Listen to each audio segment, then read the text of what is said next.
জাতীয় জরুরি সেবা 999 যে কোনো বিপদে কোনো টাকা পয়সা ছাড়াই এই নম্বরে ফোন দেয়া যায়। দ্রুত সাড়া পাওয়ার কারণে মানুষের আস্থা বেড়েছে এই জরুরি সেবার উপর। দিনে হাজার হাজার মানুষ এই সেবা গ্রহণ করছে, আর এই জনপ্রিয়তাকে টার্গেট করেছে অসাধু একটি চক্র। 999 নম্বরকে ক্লোন করে বিকাশ বা অন্যান্য মোবাইল ব্যাংকিং অ্যাকাউন্টের পিন নাম্বার জানতে চাওয়া হচ্ছে, এমন অভিযোগ পাওয়া গেছে।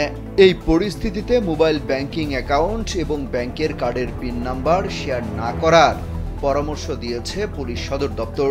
বলা হচ্ছে 999 থেকে কখনোই কোনো ব্যক্তির মোবাইল ব্যাংকিং অ্যাকাউন্টের পিন নম্বর অথবা ব্যাংকের ডেবিট বা ক্রেডিট কার্ডের পিন নম্বর জানতে চাওয়া হয় না।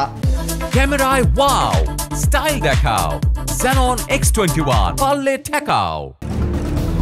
999 নাগরিকদের চাহিদা অনুযায়ী জরুরি মুহূর্তে পুলিশ, ফায়ার সার্ভিস ও অ্যাম্বুলেন্স সেবা প্রদান করে থাকে। ফলে এই ধরনের প্রতারক চক্র থেকে সতর্ক থাকা বা তাদের সম্পর্কে সংশ্লিষ্ট থানা বা 999 নম্বরে জানাতে জনগণকে অনুরোধ জানানো হয়েছে।